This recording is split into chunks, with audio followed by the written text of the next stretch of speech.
Le Christ est ressuscité. Chers amis, bonjour. J'ai la joie aujourd'hui de nouveau au Burkina Faso de faire la prière avec la parole de Dieu dans la joie. Et je me réjouis qu'aujourd'hui, nous pouvons de nouveau nous adresser au Seigneur pour glorifier son nom en proclamant sa parole depuis le lieu où nous sommes. Alors, maintenant, nous sommes à Matthieu 27. Si tu as ta Bible, je t'invite à prendre ta Bible et nous allons proclamer la parole de Dieu ensemble. Et là, vous voyez l'atmosphère de la vie matinale au Burkina Faso. Les élèves qui vont à l'école sur leur petit vélo, le trafic, la vie commence. Et je veux proclamer la parole de Dieu sur cette ville de Koudgou au Burkina Faso afin que Jésus règne dans le cœur du plus petit au plus vieux. Amen. Matthieu 27. Le matin était arrivé, tous les grands prêtres et les anciens du peuple tinrent un conseil contre Jésus en sorte de le faire mourir. Et après l'avoir ligoté, ils l'amenèrent et le livrèrent à Pilate, le gouverneur. Alors Judas, qui l'avait livré, voyant qu'il avait été condamné, fut pris de remords et rapporta les 30 pièces d'argent aux grands prêtres et aux anciens. J'ai péché, dit-il, en livrant un sang innocent. Mais ils dirent, que nous importe à toi de voir. Jetant alors les pièces dans les sanctuaires, il se retira et s'en alla se prendre. Ayant ramassé l'argent, les grands prêtres dirent, il n'est pas permis de le verser au trésor, puisque c'est le prix du sang. Après délibération, ils achetèrent avec cet argent le champ du potier, comme lieu de sépulture pour les étrangers. Voilà pourquoi ce champ-là s'est appelé jusqu'à ce jour le champ du sang. Alors s'accomplit l'oracle de Jérémie le prophète. Et ils prirent les 30 pièces d'argent, le prix du précieux qu'on apprécie des fils d'Israël, et ils les donnèrent pour le champ du potier, ainsi que me l'a ordonné le Seigneur. Jésus fut amené en présence du gouverneur, et le gouverneur l'interrogea en disant, « Tu es le roi des Juifs ?» Jésus répliqua, « Tu le dis. » Puis tandis qu'il était accusé par les grands prêtres et les anciens, il ne répondit rien. Alors Pilate lui dit, « N'entends-tu pas tout ce qu'il atteste contre toi ?» Et il ne lui répondit sur aucun mal, si bien que le gouverneur était fort étonné. À chaque fête, le gouverneur avait coutume de relâcher à la foule un prisonnier, celui qu'elle voulait. On avait alors un prisonnier fameux nommé Barabbas. Pilate dit donc aux gens qui se trouvaient rassemblés, « Lequel voulez-vous que je vous relâche, Barabbas ou Jésus que l'on appelle Christ ?» Il savait bien que c'était par jalousie qu'on l'avait livré. Or, tandis qu'il siégeait au tribunal, sa femme lui fit dire, « Ne te mêle point de l'affaire de ce juste, car aujourd'hui j'ai été très affectée dans un songe à cause de lui. » Cependant, les grands prêtres et les anciens persuadèrent aux foules de réclamer Barabbas et de perdre Jésus. Prenant la parole, le gouverneur leur dit, « Lequel de deux voulez-vous que je vous relâche ?» Ils dirent, « Barabbas. » Pilate leur dit, « Que ferai-je donc de Jésus que l'on appelle Christ ?» Ils disent tous, « Qu'il soit crucifié. » Il reprit, « Quel mal a-t-il donc fait ?» Mais ils crièrent plus fort, « Qu'il soit crucifié. » Voilà alors qu'il n'aboutissait à rien, mais qu'il s'ensuivait plutôt du tumulte. Pilate prit de l'eau et se lava les mains en présence de la foule en disant, « Je ne suis pas responsable de ce sang. À vous de voir. » Et tout le peuple répondit, « Que son sang soit sur nous et sur nos enfants. » Alors il leur relâcha Barabbas. Quant à Jésus, après l'avoir fait flageller, il le livra pour être crucifié. Alors les soldats du gouverneur prirent avec eux Jésus dans les prétoires et ammutèrent sur lui toute la cohorte. L'ayant dévêtu, ils lui mirent une chlamyde écarlate. Puis, ayant tressé une couronne avec des épines, ils les placèrent sur sa tête avec un roseau dans sa main droite. Et s'agenouillant devant lui, ils se moquèrent de lui en disant « Salut, roi des Juifs !» Et crachant sur lui, ils prenaient le roseau et en frappaient sa tête. Puis, quand ils se furent moqués de lui, ils lui ôtèrent la chlamyde, lui remirent ses vêtements et l'amenèrent pour le crucifier. En sortant, ils trouvèrent un homme de Cyrène nommé Simon et le requirent pour porter sa croix. Arrivés à un lieu dit Golgotha, c'est-à-dire dit du crâne, ils lui donnèrent à boire du vin mêlé de fiel. Il en goûta et n'en voulut point boire. Quand ils l'eurent crucifié, ils se partagèrent ses vêtements en tirant au sort, puis, s'étant assis, ils restaient là. Ils placèrent aussi au-dessus de sa tête le motif de sa condamnation, ainsi libellé. Celui-ci est Jésus, le roi des Juifs. Alors sont crucifiés avec lui 2 brigands, l'un à droite et l'autre à gauche.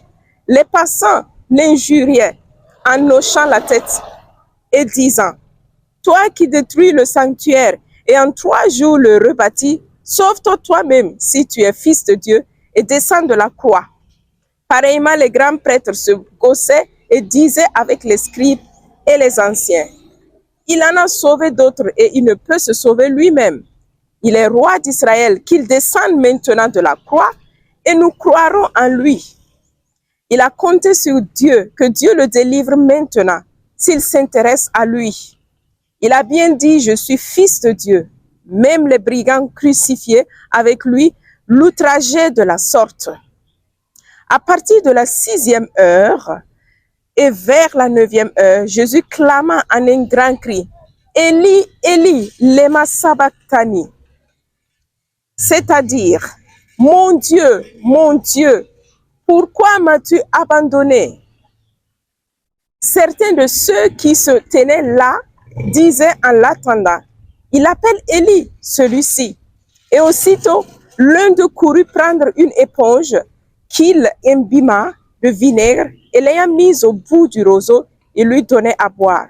Mais les autres lui dirent, laisse que nous voyions si Élie va venir le sauver. Or, Jésus poussant de nouveau un grand cri, rendit l'esprit, et voilà que le voile du sanctuaire se déchira en 2, du haut en bas. La terre trembla, les rochers se fendirent, les tombeaux s'ouvrirent et de nombreux corps de saints trépassés ressuscitèrent. Ils sortirent des tombeaux après sa résurrection, entrèrent dans la ville sainte et se firent voir à bien des gens. Quant aux centurions et aux hommes qui, avec lui, gardaient Jésus à la vue du schisme et de ce qui se passait, ils furent saisis d'une grande frayeur et dirent, vraiment, celui-ci était le Fils de Dieu. Il y avait là de nombreuses femmes qui regardaient à distance et celles-là même qui avaient suivi Jésus depuis la Galilée et le servaient, entre autres Marie de Magdala, Marie, mère de Jacques et de Joseph, et la mère du fils de Zébédée. Le soir venu, il vit un homme riche d'Arimathie du nom de Joseph qui s'était fait lui aussi disciple de Jésus. Il alla trouver Pilate et réclama le corps de Jésus. Il alla trouver Pilate et réclama le corps de Jésus. Alors Pilate ordonna qu'on le lui remît. Jésus prit donc le corps, le roula dans un linceul propre et le mit dans le tombeau neuf qu'il s'était fait tailler dans le roc. Puis il roula une grande pierre à l'entrée du tombeau et s'en alla. Or, il y avait là Marie de Magdala et l'autre Marie assise en face du sépulcre. Le lendemain, c'est-à-dire après la préparation, les grands prêtres et les pharisiens se rendirent encore chez Pilate et lui dirent, « Seigneur, Nous nous sommes souvenus que cet imposteur a dit de son vivant, « Après 3 jours, je ressusciterai. » Commande donc que le sépulcre soit tenu en sûreté jusqu'au 3e jour pour éviter que ses disciples ne viennent le dérober et ne disent au peuple, « Il est ressuscité des morts. » Cette dernière imposture sera pire que la première. Pilate lui répondit, « Vous avez une garde, allez et prenez vos sûretés. » Comme vous l'entendez, ils allèrent donc et s'assurèrent du sépulcre, en scellant la pierre et en postant une garde. Amen. Merci Seigneur pour ta parole merveilleuse, ô Seigneur. Oui Seigneur, ta parole est vivante et tu nous parles tous les jours à travers ta parole. Merci pour ta passion, pour comment tu t'es laissé porter. Par amour, tu t'es étendu sur la croix pour être cloué. Par amour pour nous, à travers ce geste, tu as pris toutes nos fautes sur toi et tu nous as réconciliés avec le Père pour toujours et à jamais. Merci pour ce grand cadeau, Jésus. Merci d'avoir offert ta vie pour moi. Seigneur, donne-moi de savoir me taire lorsqu'on se moque de moi, lorsqu'on me provoque pour que je m'énerve ou que je fasse des choses qui ne glorifient pas ton nom. Seigneur, donne-moi le contrôle de moi-même, le contrôle de soi. Seigneur Jésus, que rien ne m'irrite, que rien ne m'éloigne de la paix que tu me donnes, de la joie que tu me donnes. Jésus, je vais m'agrapper à toi tous les jours de ma vie. Seigneur, donne-moi d'être un instrument de paix et de joie. Merci Seigneur pour toutes ces personnes qui sont en train de passer, qui commencent leur matinée, Seigneur. Merci parce que tu viens semer dans nos cœurs, Seigneur, ta victoire. Tu viens semer dans nos cœurs, Seigneur, la liberté, Seigneur. Merci parce que tu nous as libérés pour toujours. Et en toi, je suis plus que vainqueur, Seigneur. Je proclame ta victoire ici au Burkina, dans le cœur de beaucoup de personnes. Je proclame que le terrorisme va s'arrêter parce que tu as tout déjà cloué sur ta croix. La haine, la division, les guerres. Seigneur, merci parce que tu es là. En toi, j'ai la victoire et je ne crains rien, Jésus. Merci de me donner de te connaître, ô Seigneur. Sois loué, ô Jésus. Sois adoré, ô Seigneur. Sois magnifié. Sois exalté. Je t'aime de tout mon cœur et je proclame ta victoire dans ma vie. Amen. Maintenant, mon frère et ma soeur, tu peux faire ta prière et nous allons ensuite passer au psaume 29. Psaume 29. Donc, je laisse le signe déjà à Matthieu 28, qui sera notre prochain chapitre. Matthieu 28. Et nous allons passer juste au psaume 29.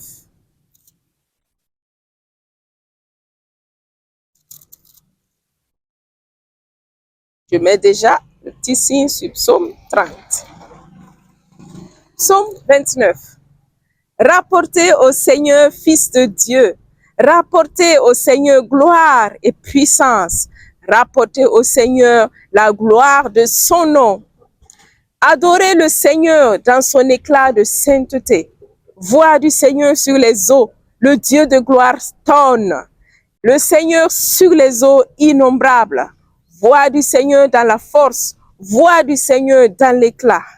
Voix du Seigneur, elle fracasse les cèdres. Seigneur, tu fracasses les cèdres du Liban. Il fait rebondir comme un veau de Liban et le ciron comme un bouvillon. Voix du Seigneur, elle taille les éclairs de feu. Voix du Seigneur, elle secoue le désert. Le Seigneur secoue le désert de Kadès. Voix du Seigneur, elle secoue les térébins. Elle dépouille les futés. Dans son palais, tout crie gloire. Le Seigneur a siégé pour le déluge. Il a siégé le Seigneur en roi éternel. Le Seigneur donne la puissance à son peuple. Le Seigneur bénit son peuple dans la paix. Oh oui, Seigneur, je reçois toutes ces bénédictions. Tu bénis ton peuple, oh Seigneur. Tu bénis, Seigneur Jésus, mon peuple ici au Burkina. Tu bénis, oh Seigneur, le Burkina et tu le protèges de toute attaque de l'ennemi. Merci parce que tu me donnes, Seigneur, la victoire et la victoire à jamais. J'ai la victoire en ton nom, Seigneur. Je proclame que cette terre t'appartient. Je proclame, Seigneur, que la terre de tous mes frères et sœurs, là où ils sont, t'appartiennent, Seigneur. Que tu es le roi de ces lieux, le roi de la terre, le roi des cœurs, le roi de l'univers, Seigneur. En toi, je mets ma confiance et en toi, je suis plus que vainqueur. Oui, Seigneur, je proclame, Seigneur, tes merveilles dans ma vie. Que tu sois adoré, Seigneur. Que tu sois magnifié. Que tu sois exalté à jamais pour toujours. Oui, à ta voix, tout genou se plie. Seigneur, à ta voix, la guerre va se plier devant toi. À ta voix, Seigneur Jésus, la haine va disparaître dans nos cœurs. À ta voix, Seigneur Jésus, tu commandes tout esprit mauvais qui veut essayer de gouverner nos vies, nous détruire, nous tuer, nous voler. Seigneur, à ta voix, tout s'écarte. Merci parce que tu nous donnes la victoire en ton nom. Jésus, je te bénis, je t'aime et je te donne ma vie afin que tu puisses commencer à faire de moi ton instrument de paix, ton instrument d'amour, afin que règne davantage ton amour et ta joie et ta paix sur cette terre à travers moi, à travers mon frère qui me suit, à travers chacun de nous. Merci Seigneur. Je te remercie, mon frère et ma sœur. Sois bénis. Bonne année encore 2025. Que le Seigneur nous comble de tant de bénédictions que nous avons besoin pour la gloire de son nom. Amen. Merci beaucoup et à la semaine prochaine. Au revoir.